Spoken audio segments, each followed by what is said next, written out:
సంక్షోభం మరింత ముదురుతోంది. వరుసగా 13వ రోజు ఇరాన్పై అమెరికా దాడులు చేసింది. ప్రతీకారంగా Bahrain, Kuwait, Erbil, Iraq, Kurdistan, జోర్డాన్లపై మరోవైపు ఇరాన్ తీవ్రమైనటువంటి దాడులకు పాల్పడుతోంది. జోర్డాన్లోని అల్ అజ్రక్ యుఎస్ ఎయిర్ బేస్పై ఇరాన్ దాడి చేసింది. బహ్రెయిన్, కువైట్లో హై అలర్ట్ ప్రకటించారు. ఇరాన్ దాడులతో బహ్రెయిన్లో సైరన్ మోత మారుమ్రోగుతోంది. ఇరాన్ మిజైల్స్ను కువైట్ ఎయిర్ డిఫెన్స్ సిస్టమ్ చాలా వరకు అడ్డుకుంటున్నట్లుగా తెలుస్తోంది. మరోవైపు ఇరాన్లోని ఖురమాబాద్, జస్క్, అహ్వాజ్, బందర్ అబ్బాస్ సిటీలతో పాటుగా కేష్మ్ దీవిలో భారీ పేలుళ్లు సంభవిస్తున్నట్లుగా తెలుస్తోంది. రోజు రోజుకి దాడుల తీవ్రత ఇరువైపుల నుంచి పెరుగుతుండడం మనం చూస్తూనే ఉన్నాం. ఎక్కడా కూడా చర్చలనే మాట కానీ, శాంతి అనే పదం కానీ మనకి వినిపించడం లేదు. ప్రతిరోజు ఇరువైపుల ఇరు పక్షాలు చాలా తీవ్రమైనటువంటి లక్షల కోట్ల సంపదని నష్టపోతూ, మరోవైపు కొన్ని పదుల సంఖ్యలో మృతులు సంభవిస్తున్నటువంటి పరిస్థితి మనం చూస్తున్నాం. అయితే మేజర్గా ఈ మధ్య జరిగినటువంటి వరుస దాడులు ఒకసారి మనం చూస్తే, అమెరికా కేష్మ్ ద్వీపం మీద ఇరాన్ రివల్యూషనరీ గార్డ్స్ IRGC నౌకాదళ స్థావరాన్ని ధ్వంసం చేసింది కేష్మ్ ద్వీపంలో. అలాగే డ్రోన్ ప్రయోగాలు చేసేటువంటి, నిల్వ చేసేటువంటి కేంద్రాలను కూడా అక్కడ ధ్వంసం చేసింది. At the same time Isfahan ప్రావిన్స్లో కూడా చాలా తీవ్రమైనటువంటి క్షిపణి దాడులకు పాల్పడుతూ వస్తుంది. క్షిపణి మద్దతు కేంద్రాలు, సైనిక లాజిస్టిక్స్ సదుపాయాల మీద వైమానిక దాడులు చేస్తూ వచ్చింది. ఖుజెస్తాన్ ప్రావిన్స్లో సైనిక కమాండ్ సెంటర్స్ని, అలాగే ఆయుధ నిల్వ గోదాముల్ని లక్ష్యంగా చేసుకొని అమెరికా పెద్ద ఎత్తున దాడులకు పాల్పడుతూ వస్తుంది. అలాంగ్ విత్ దట్ ఫార్స్ ప్రావిన్స్లో కూడా మేజర్గా సర్వేలెన్స్ అండ్ డ్రోన్ కంట్రోలింగ్ సిస్టమ్స్ని పూర్తిగా దెబ్బతీసినట్లుగా తెలుస్తోంది. ఇప్పటి వరకు చాలా వరకు అనేక డ్రోన్ నిల్వ కేంద్రాలను మేము ధ్వంసం చేశామంటూ అమెరికా ప్రకటిస్తోంది. IRGC నౌకాదళానికి చెందిన మౌలిక సదుపాయాలను కూడా ధ్వంసం చేశామంటూ చెప్తుంది. వాళ్ళు ఆయుధ గోదాములు, అలాగే కమ్యూనికేషన్ వ్యవస్థలను దెబ్బతీసాం అంటూ అమెరికా చెప్తూ, ఇక ఇరాన్ పని అయిపోయినట్లే. ఇదే రేట్లో గనక యుద్ధం కొనసాగితే, ఇదే తీవ్రమైనటువంటి దాడులు కనుక మరిన్ని రోజులు కొనసాగితే మరొక 2 వారాల్లో ఇరాన్ తిరిగి దాడి చేయలేని పరిస్థితికి వస్తుంది అంటూ అమెరికా ప్రకటించడం మనం చూస్తూనే ఉన్నాం. ఇప్పటికే కొన్ని వందల మంది సైనికుల ప్రాణాలు మేము తీసామంటూ కూడా అమెరికా ప్రకటించింది. అయితే అమెరికా చేస్తున్నటువంటి ఈ దాడులకు ప్రతి దాడులను చేస్తుంది ఇరాన్. మేజర్గా జోర్డాన్లో మువాఫాక్ సలీ అనేటువంటి ఎయిర్ బేస్ మీద బాలిస్టిక్ క్షిపణులతో, డ్రోన్లతో ఇరాన్ దాడి చేసింది. అక్కడ అమెరికా వైమానిక దళం ఉంది, దాన్ని పూర్తిగా, వైమానిక స్థావరాన్ని పూర్తిగా ధ్వంసం చేశామంటూ చెప్పింది. 3 అమెరికా సైనికులు మరణించారు అంటూ కూడా ఇప్పటికే అమెరికా కూడా దీనికి సంబంధించి కన్ఫర్మ్ చేసింది. అలాగే చాలామంది సైనికులు గాయపడ్డారు. మరోవైపు ఇర్బిల్, అమెరికా స్థావరం సమీపంలో ఇర్బిల్లో ఉన్నటువంటి అమెరికా స్థావరం ఇది. దీన్ని కూడా రాకెట్లు, డ్రోన్లతో చాలా విధ్వంసం చేసింది ఇరాన్. వాటితో పాటుగా ఇటు బహ్రెయిన్లో ఉన్నటువంటి అమెరికా సైనిక స్థావరాల లక్ష్యాలుగా క్షిపణులు, డ్రోన్లతో దాడి చేసింది. కానీ చాలా వరకు వాళ్ళ ఎయిర్ డిఫెన్స్ సిస్టమ్ వాటిని ఎదుర్కొంది అని చెప్పినప్పటికీ కొన్ని మిజైల్స్ అండ్ డ్రోన్స్ మాత్రం టార్గెట్స్ని రీచ్ అయ్యాయంటూ ఇప్పటికే కన్ఫర్మ్ చేశారు. వాటితో పాటు కువైట్ మీద కూడా చాలా తీవ్రమైనటువంటి దాడులు చేస్తున్నట్లు కనపడుతుంది. ఇక రెడ్ సీలో సిచ్యువేషన్ కూడా రోజు రోజుకి దిగజారిపోతుంది. ఇరాన్ మద్దతున్నటువంటి హౌతీ బలగాలు 2 సౌదీకి సంబంధించినటువంటి చమురు ట్యాంకర్ల మీద దాడులు చేశారు. ట్యాంకర్లకి చాలా తీవ్రమైన నష్టం జరగడం మనం చూస్తూనే ఉన్నాం. దీనివల్ల సముద్ర రవాణాకు కూడా తీవ్ర అంతరాయం కలుగుతుంది అంటూ చెప్తున్నారు.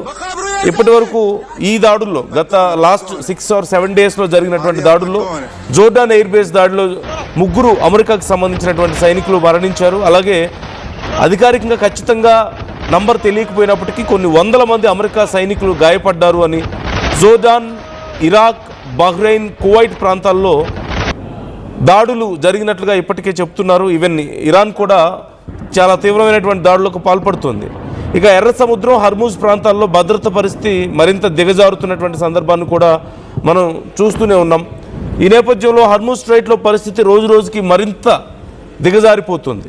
ఓవైపు అమెరికా తిరిగి తమ గతంలో ఎలాగైతే బ్లాకేట్ చేసిందో అలాంటి ఒక పరిస్థితిని తీసుకురావాలని చెప్పేసి మళ్ళీ వాళ్ళ సైన్యాన్ని మోహరించే ప్రయత్నం చేయడం, వాళ్ళకు సంబంధించినటువంటి కొన్ని వార్ షిప్స్ అక్కడికి చేరుకునే ప్రయత్నం చేసిన నేపథ్యంలో సుదూరానికి కూడా చేరలేని పరిస్థితులు ఇక్కడ కనిపిస్తున్నాయి. ఈసారి ఇరాన్ ముందుగానే ఆ చుట్టుపక్కల ప్రాంతాలని సెక్యూర్ చేసుకున్నటువంటి సందర్భం కనిపిస్తుంది. మరోవైపు యుఎస్ తమ ఎయిర్ ఫోర్స్ని వాడి హర్ముజ్ స్ట్రైట్ చుట్టూ ఉన్నటువంటి ఐఆర్జీసీ స్థావరాలని, అలాగే డ్రోన్స్, మిజైల్స్ ప్రయోగించేటువంటి లాంచ్ ప్యాడ్స్ని, లాంచ్ బేస్లని చాలా తీవ్రంగా దెబ్బ కొట్టడం మనకు కనిపిస్తుంది.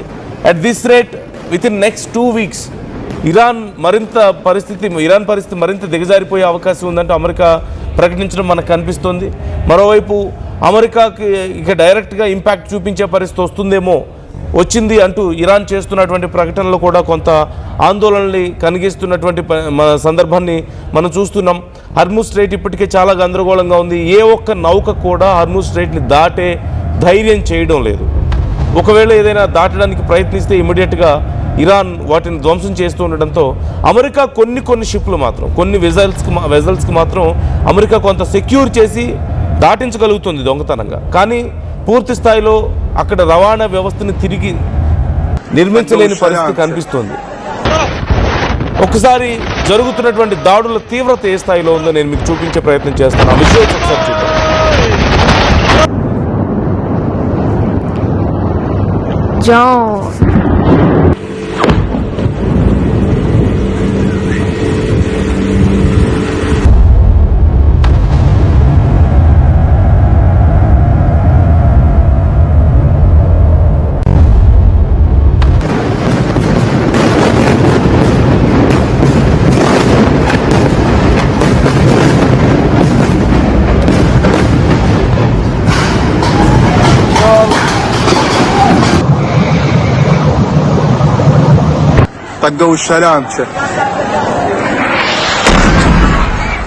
మరోవైపు స్ట్రైట్ ఆఫ్ హార్మూజ్ లాగానే బాబ్ అల్ మందెబ్లో కూడా ఇదే పరిస్థితి కనిపిస్తుంది. ఎర్ర సముద్రంలో అప్రాక్సిమేట్లీ 12% ఆఫ్ వరల్డ్స్ ట్రేడ్ జరిగేటువంటి ప్రాంతం అది.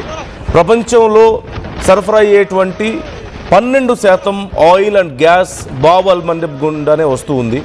అయితే ఈ ప్రాంతాన్ని ఇప్పుడు హౌతీ తిరుగుబాటుదారులు క్లోజ్ చేస్తామని ప్రకటించిన నేపథ్యంలో ఇప్పుడు ఇజ్రాయెల్ పూర్తిగా రంగంలోకి దిగుతున్నటువంటి పరిస్థితి కనపడుతుంది. అయితే పూర్తిగా ఇప్పటికీ ఇది క్లోజ్ అవ్వకపోయినప్పటికీ కూడా చాలా వరకు షిప్స్ మీద దాడులు జరుగుతున్నట్లుగా తెలుస్తున్న నేపథ్యంలో చాలామంది ఆ బాబ్ అల్ మందెబ్ని దాటి రావడానికి భయపడుతున్నటువంటి సందర్భం. అతి త్వరలో హర్ముజ్ స్ట్రైట్ లాంటి పరిస్థితి ఇక్కడ కూడా ఉండే అవకాశం ఉంది అన్నట్లు కనపడుతుంది. ముఖ్యంగా సౌదీ అరేబియా తన పైప్ లైన్ ద్వారా ఆ చివరి నుంచి ఈ చివరికి పూర్తిగా ఆయిల్ని సప్లై చేసుకుంటూ బాబ్ అల్ మందెబ్ నుంచి ట్రాన్స్పోర్ట్ చేసుకుంటూ వస్తుంది. ఇప్పుడు అది మొత్తం ఆగిపోతున్నటువంటి సందర్భం కనిపిస్తోంది. అలాగే మేజర్గా ఆఫ్రికాకి సౌత్ కార్నర్లో ఉన్నటువంటి ఆ ప్రత్యామ్నాయ మార్గాన్ని కేప్ ఆఫ్ గుడ్ హోప్ ఈ ప్రాంతాన్ని ఎంచుకుంటున్నటువంటి సందర్భం కనపడుతుంది. అనేక చమురు ట్యాంకులు కానీ చాలా చుట్టూ తిరిగి రావాల్సిన పరిస్థితి కనపడుతుంది. ఈ నేపథ్యంలో చాలా ఎక్కువ ఖర్చు అవుతుంది అంటున్నారు. దీంతో ప్రయాణ సమయం సుమారుగా 10 to 30 days ఎక్స్ట్రా పడుతూ వస్తుంది. Depends on their shipment storage capabilities. ఈ నేపథ్యంలో ఇక్కడి నుంచి ఒక 12%, అలాగే మరోవైపు స్ట్రైట్ ఆఫ్ హార్మూజ్లో ఒక 20%, around 32% of oil and gas supply మీద ఇప్పుడు ప్రభావం చూపించిన నేపథ్యంలో మార్కెట్స్ మీద మరింత తీవ్రమైనటువంటి ఒత్తిడి పెరిగే అవకాశం, ఇంటర్నేషనల్ మార్కెట్లో క్రూడ్ ఆయిల్ ధరలు పెరగడానికి మరింత అవకాశం కనిపిస్తూ ఉంది. అయితే వీలైనంత త్వరగా ఇక్కడ హౌతీల గ్రూప్స్ని ఎలిమినేట్ చేయాలి అనే ఆలోచనలో యుఎస్ అలాగే ఇజ్రాయెల్ ఉన్నట్లుగా కనిపిస్తుంది. కానీ ఇరాన్ ప్రాక్సీలుగా చెప్పబడుతున్నటువంటి వీళ్ళు ఆ ప్రాంతాన్ని కొద్దిగా ఆక్యుపై చేసుకుంటున్నారు, పట్టు సాధించే ప్రయత్నం చేస్తున్నప్పటికీ పూర్తిగా అయితే బ్లాక్ అవ్వలేదు ఇప్పటి వరకు. మరోవైపు అమెరికా, బ్రిటన్ అలాగే ఇతర కొన్ని భాగస్వామ్య దేశాలు నౌకాదళాలు ఎర్ర సముద్రంలో గస్తీని పెంచినటువంటి పరిస్థితి కనపడుతుంది. ఈ హౌతీ తిరుగుబాటుదారుల నుంచి ఆ షిప్పుల్ని కాపాడడానికి, వాణిజ్య నౌకలకి భద్రత కల్పించడానికి ఎక్స్ట్రాగా మరింత సర్వేలెన్స్ని పెంచారు. ఎస్కాట్స్ యొక్క క్యాపబిలిటీస్ పెంచినట్లుగా కూడా కనపడుతుంది. సో ఇప్పుడున్నటువంటి సిచ్యువేషన్ ప్రకారం అయితే జలసంధి పూర్తిగా మూసివేయబడలేదు. బట్ హౌతీల దాడులు ఎప్పుడు ఏ షిప్ మీద జరుగుతాయన్న భయం అయితే కనిపిస్తుంది. అలాగే అనేక నౌకలు ఇప్పుడు వేరే ఆల్టర్నేటివ్స్ని ఎత్తుక్కుంటున్నారు. ఈ నేపథ్యంలోనే ఇటు ఆఫ్రికాకి సంబంధించినటువంటి ఆఫ్రికా దక్షిణ కొన సౌత్ కార్నర్ నుంచి కేప్ ఆఫ్ గుడ్ హోప్ నుంచి ఆ చుట్టుపక్కల నుంచి రావాల్సినటువంటి పరిస్థితి కనపడుతూ వస్తుంది. దీనివల్ల అరౌండ్ 10 or 20 కొంతమందికి 30 days కూడా ఎక్స్ట్రా పడుతుంది అంటున్నారు. అంటే లార్జ్ షిప్స్కి ఎక్కువ టైం పట్టడానికి అవకాశం ఉంటుంది కాబట్టి అప్రాక్సిమేట్లీ 20-25 days వరకు కూడా కొన్ని షిప్స్ ఎక్స్ట్రాగా ట్రావెల్ చేయాల్సిన పరిస్థితి కనిపిస్తుంది.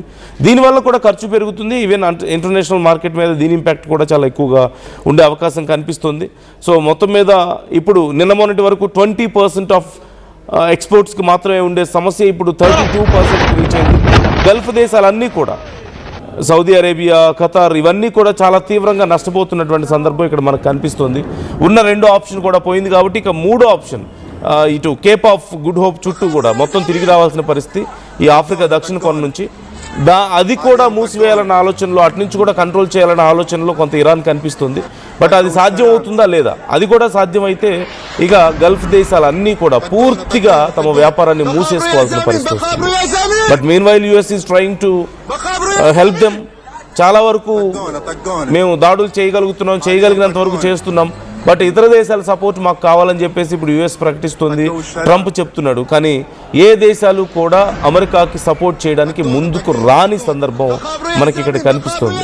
So what do you think about this present situation? ఈ సిచ్యువేషన్ చూస్తుంటే మీకేమనిపిస్తుంది? Do you think US estimate చేస్తున్నట్లుగా ఈ నెక్స్ట్ 2 or 3 weeks ఇరాన్ పని ఇంకా మరింత దారుణంగా మారిపోతుందా? ఇరాన్ పరిస్థితి ఇక దాడులు చేయలేని పరిస్థితి, ప్రతి దాడులు చేయలేని పరిస్థితిలోకి ఇరాన్ వెళ్ళబోతుందని మీకు అనిపిస్తుందా? లేదంటే Iran is still able to say we have a surprise? But what kind of surprise is that?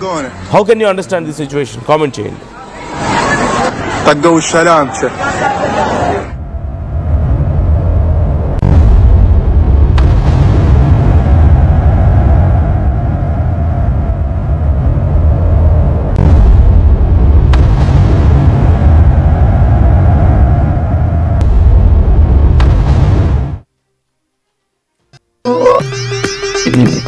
I'm Dheeraj, a doctor and a photographer. I'm in fine art. At Anurag University, be everyone you dream to be. ఏం కొన్నావురా? అమ్మకి 10, అత్తమ్మకి 6, అమ్మమ్మకి 4 కేజీలు చీరలు మావా. అబ్బో ఇక్కడ KG చీరలు కొంటే అర కేజీ చీరలు ఫ్రీ అంట. Churidar, men's wear, kids wear 1+1, 2+1 మస్తు ఆఫర్లు ఉన్నాయి. మరి ఇంకా మాంగళ్య ఆషాఢం కేజీ సేల్ అంటే తెలుసు కదా. మాంగళ్య షాపింగ్ మాల్ కేజీల్లో సేల్, టన్నుల్లో ఆనందం.